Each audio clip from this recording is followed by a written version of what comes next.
Chapter 8. The Planes of Correspondence. As above, so below.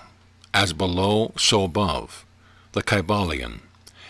The great second Hermetic principle embodies the truth that there is a harmony, agreement, and correspondence between the several planes of manifestation, life, and being. This truth is a truth because all that is included in the universe emanates from the same source, and the same laws, principles, and characteristics apply to each unit or combination of units of activity, as each manifests its own phenomena upon its own plane. For the purpose of convenience of thought and study, the Hermetic philosophy considers that the universe may be divided into three great classes of phenomena, known as the three great planes, namely, 1. The great physical plane, 2. The great mental plane, 3. The great spiritual plane. These divisions are more or less artificial and arbitrary, for the truth is all of these three divisions are but ascending degrees of the great scale of life, the lowest point of which is undifferentiated matter, and the highest point that of spirit. And moreover, the different planes shade into each other, so that no hard and fast division may be made between the higher phenomena of the physical and the lower of the mental, or between the higher of the mental and the lower of the physical. In short, the three great planes may be regarded as three great groups of degrees of life manifestation. While the purpose of this little book do not allow us to enter into an extended discussion of, or explanation of, the subject of these different planes, still we think it well to give a general description of the same at this point.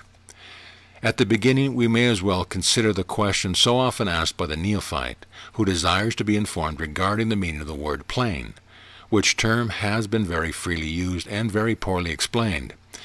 In many recent works upon the subject of occultism, the question is generally about as follows.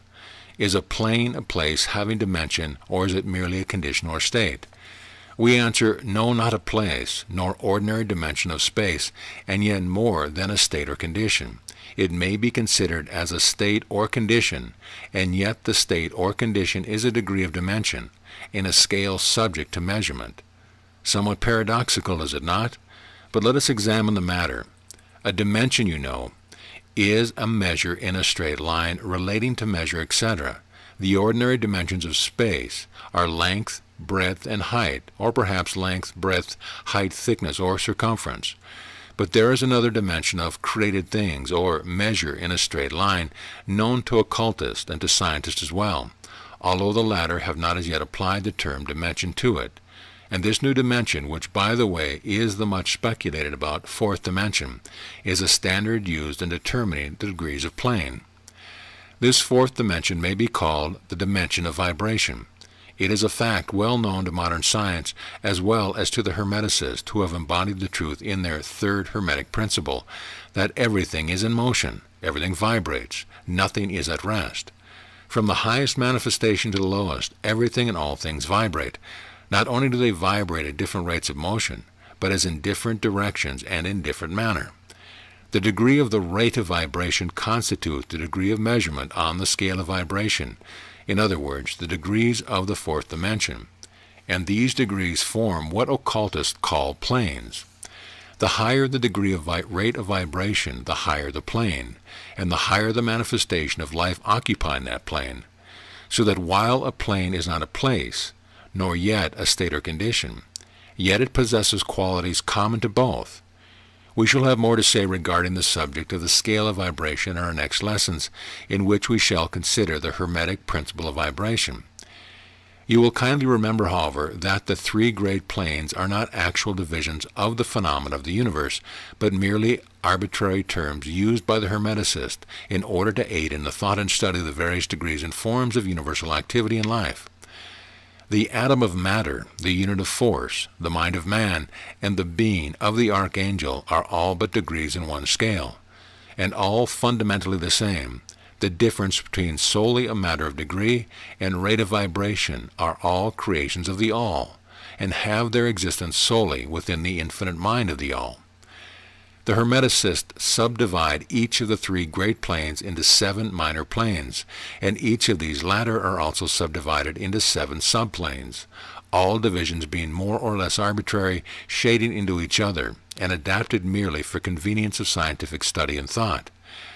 The great physical plane and its 7 minor planes is that division of the phenomena of the universe which includes all that relates to physics or material things, forces, and manifestations. It includes all forms of that which we call matter, and all forms of that which we call energy or force. But you must remember that the Hermetic philosophy does not recognize matter as a thing in itself, or as having a separate existence even in the mind of the All. The teachings are that matter is but a form of energy, that is, energy at a low rate of vibration of a certain kind, and accordingly the Hermeticists classify matter under the head of energy and give it to 3 of the 7 minor planes of the great physical plane. These 7 minor physical planes are as follows. 1. The plane of matter, A. 2. The plane of matter, B. 3. The plane of matter, C. 4. The plane of ethereal substance. 5. The plane of energy A. 6. The plane of energy B. 7. The plane of energy C. The plane of matter A comprises the forms of matter in its form of solids, liquids, and gases, as generally recognized by the textbook on physics. The plane of matter B comprises certain higher and more subtle forms of matter, of the existence of which modern science is but now recognizing, the phenomena of radiant matter, in its phases of radium, etc., belonging to the lower subdivision of this minor plane. The plane of matter C comprises forms of the most subtle and tenuous matter, the existence of which is not suspected by ordinary scientists. The plane of ethereal substance comprises that which science speaks of as the ether, a substance of extreme tenuity and elasticity pervading all universal space and acting as a medium for the transmission of waves of energy such as light, heat, electricity, etc. The ethereal substance forms a connecting link between matter so-called and energy, and partakes of the nature of each. The Hermetic teachings, however, instruct that this plane has 7 subdivisions, as have all the minor planes, and that in fact there are 7 ethers instead of but 1. Next, above the plane of ethereal substance, comes the plane of energy A, which comprises the ordinary forms of energy known to science, its 7 subplanes being respectively heat, light, magnetism, electricity, and attraction, including gravitation, cohesion, chemical affinity, etc., and several other forms of energy indicated by scientific experiments, but not as yet named or classified. The plane of energy B comprises 7 subplanes of higher forms of energy not as yet discovered by science, but which have been called nature's finer forces, and which are called into operation into manifestations of certain forms of mental phenomena, by which such phenomena becomes possible. The plane of energy C comprises 7 subplanes of energy so highly organized that it bears many of the characteristics of life, but which is not recognized by the minds of men on the ordinary plane of development, being available for the use of beings on the spiritual plane alone. Such energy is unthinkable to ordinary man, and may be considered almost as the divine power. The beings employing the same are as gods compared even to the highest human types known to us. The great mental plane comprises those forms of living things known to us in ordinary life, as well as certain other forms not so well known except to the occultist. The classification of the 7 minor mental planes is more or less satisfactory and arbitrary, unless accompanied by elaborate explanations which are foreign to the purpose of this particular work, but we may as well mention them here. They are as follows. 1. The plane of mineral mind. 2. The plane of elemental mind, A. 3. The plane of plant mind. 4. The plane of elemental mind, B. 5. The plane of animal mind. 6. The plane of elemental mind, C. 7. The plane of human mind. The plane of mineral mind comprises the states or conditions of the units or entities or groups and combinations of the same, which animate the forms known to us as minerals, chemicals, etc. These entities must not be confounded with the molecules, atoms, and corpuscles themselves, the latter being merely the material bodies or forms of these entities, just as a man's body is but his material form and not himself. These entities may be called souls in one sense, and are living beings of a low degree of development, life, and mind, just a little more than the units of living energy which comprise the higher subdivision of the highest physical plane. The average mind does not generally attribute the possession of mind, soul, or life to the mineral kingdom, but all occultists recognize the existence of the same, and modern science is rapidly moving forward to the point of view of the Hermetic in this respect. The molecules, atoms, and corpuscles have their loves and hates, likes and dislikes, attractions and repulsions, affinities and non-affinities. And some of the more daring of modern scientific minds have expressed the opinion that the desire and will, emotions and feelings of the atoms differ only in degree from those of men. We have no time or space to argue this matter here. All occultists know it to be a fact, and others are referred to some of the more recent scientific works for outside corroboration. There are the usual 7 subdivisions to this plane. The plane of elemental mind A comprises a state or condition and degree of mental and vital development of a class of entities unknown to the average man but recognized to the occultist. They are invisible to the ordinary senses of man, but nevertheless exist and play their part of the drama of the universe. Their degree of intelligence is between that of the mineral and chemical entities on the one hand, and of the entities of the plant kingdom on the other. There are 7 subdivisions to this plane also. The plane of the plant mind, in its 7 subdivisions, comprise the states or condition of the entities comprising the kingdom of the plant world, the vital and mental phenomena of which is fairly well understood by the average intelligent person. Many new and interesting scientific works regarding mind and life in plants, having been published during the last decade. Plants have life, mind and soul, as well as have the animals, man and superman. The plane of elemental mind B, in its 7 subdivisions, comprise the states and conditions of a higher form of elemental or unseen entities, playing their part in the general work of the universe, the mind and life of which form a part of the scale between the plane of plant mind and the plane of animal mind, the entities partaking of the nature of both. The plane of animal mind, in its 7 subdivisions, comprise the states and condition of the entities, beings or souls, animating the animal force of life, familiar to all of us. It is not necessary to go into details regarding this kingdom or plane of life, for the animal world is as familiar to us as it is our own. The plane of elemental mind C, in its 7 subdivisions, comprises these entities or beings, invisible as all such elemental forms, which partake of the nature of both animal and human life in a degree and in certain combinations. The highest forms are semi-human in intelligence.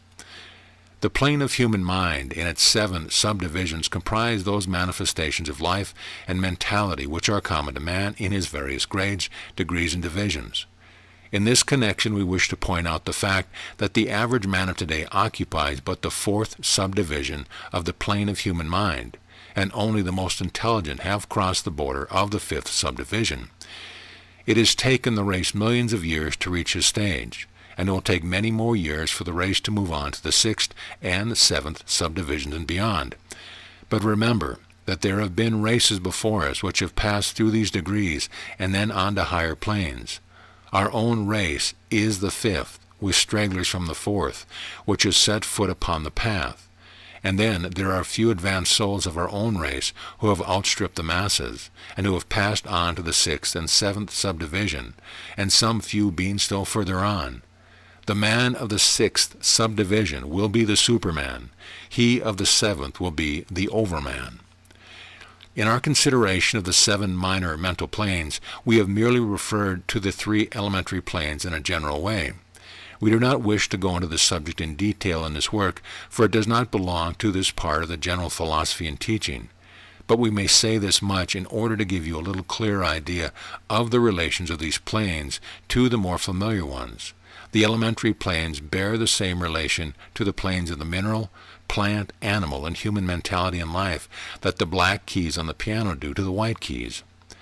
The white keys are sufficient to produce music, but there are certain scales, melodies, and harmonies in which the black keys play their part, and which their presence is necessary.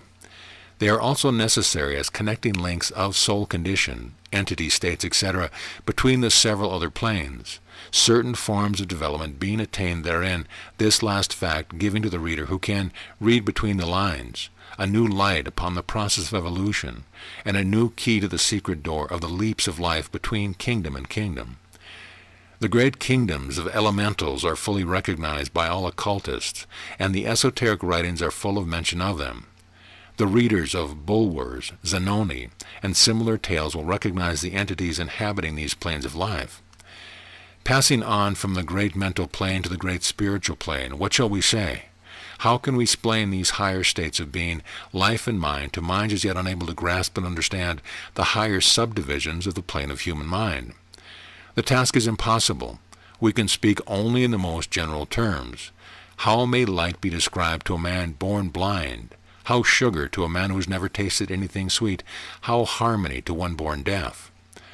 All that we can say is that the 7 minor planes of the great spiritual plane, each minor plane having its 7 subdivisions, comprise beings possessing life, mind, and form, as far above that as man of today, as the latter is above the earthworm, mineral, or even certain forms of energy or matter. The life of these beings is so far transcending ours that we cannot even think of the details of the same. Their minds so transcend ours that to them we scarcely seem to think, and our mental processes seem almost akin to material process. The matter of which their forms are composed is of the highest planes of matter. Nay, some are even said to be clothed in pure energy. What may be said of such a being? On the 7 minor planes of the great spiritual plane exist beings of whom we may speak of as angels, archangels, demigods. On the lower minor planes dwell those great souls whom we call masters and adepts. Above them come the great hierarchies of the angelic hosts, unthinkable to man, and above those come those who may be without irreverence be called the gods. So high in the scale of being are they, their being, intelligence, and power being akin to those attributed by the races of men to their conception of deity. These beings are beyond even the highest flights of the human imagination, the word divine being the only one applicable to them. Many of these beings, as well as the angelic host, take the greatest interest in the affairs of the universe and play an important part in its affairs. These unseen divinities and angelic helpers extend their influence freely and powerfully in the process of evolution and cosmic progress. Their occasional intervention and assistance in human affairs have led to many legends, beliefs, religion, and tradition of the race, past and present. They have superimposed their knowledge and power upon the world again and again, all under the law of the all, of course. But yet even the highest of these advanced beings exist merely as creations of and in the mind of the all, and are subject to the cosmic process and universal laws. They are still mortal. We may call them gods if we like, but still they are but the elder brethren of the race. The advanced souls who have outstripped their brethren and who have forgotten the ecstasy of absorption by the all, in order to help the race on its upward journey along the path. But they belong to the universe and are subject to its conditions.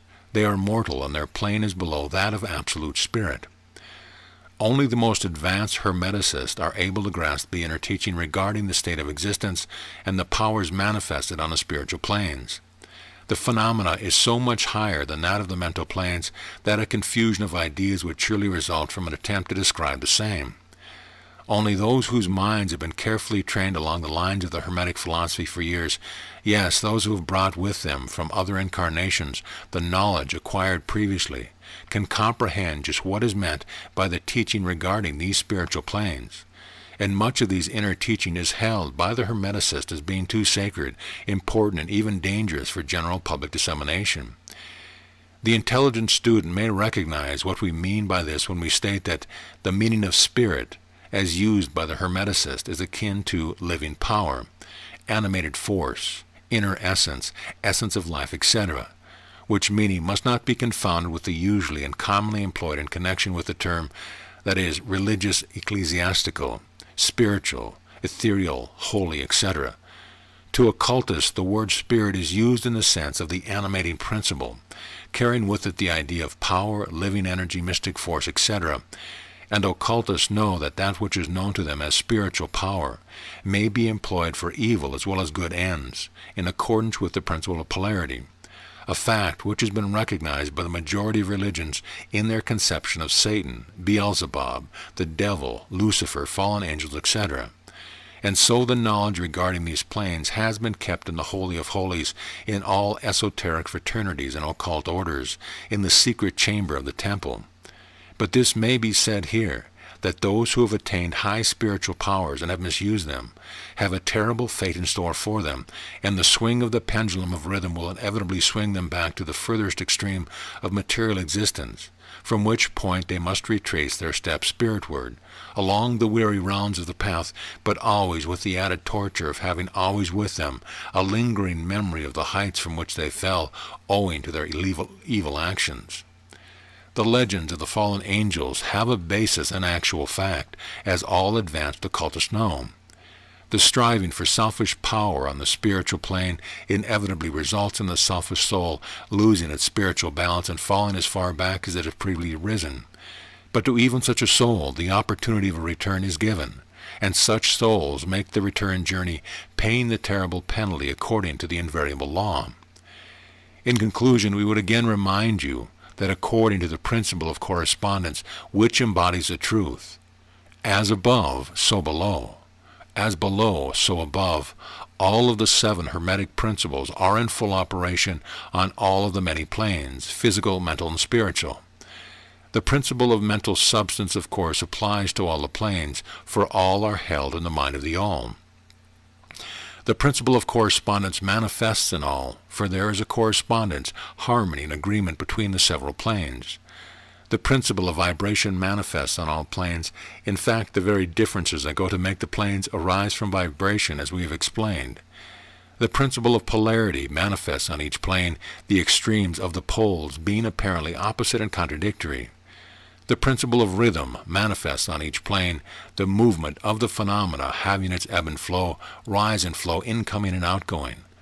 The principle of cause and effect manifests on each plane, every effect having its cause and every cause having its effect.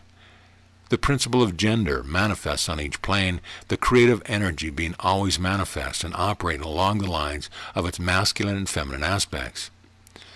As above, so below. As below, so above. This centuries-old Hermetic axiom embodies one of the great principles of universal phenomena. As we proceed with our consideration of the remaining principles, we will see even more clearly the truth of the universal nature of this great principle of correspondence. End of lesson.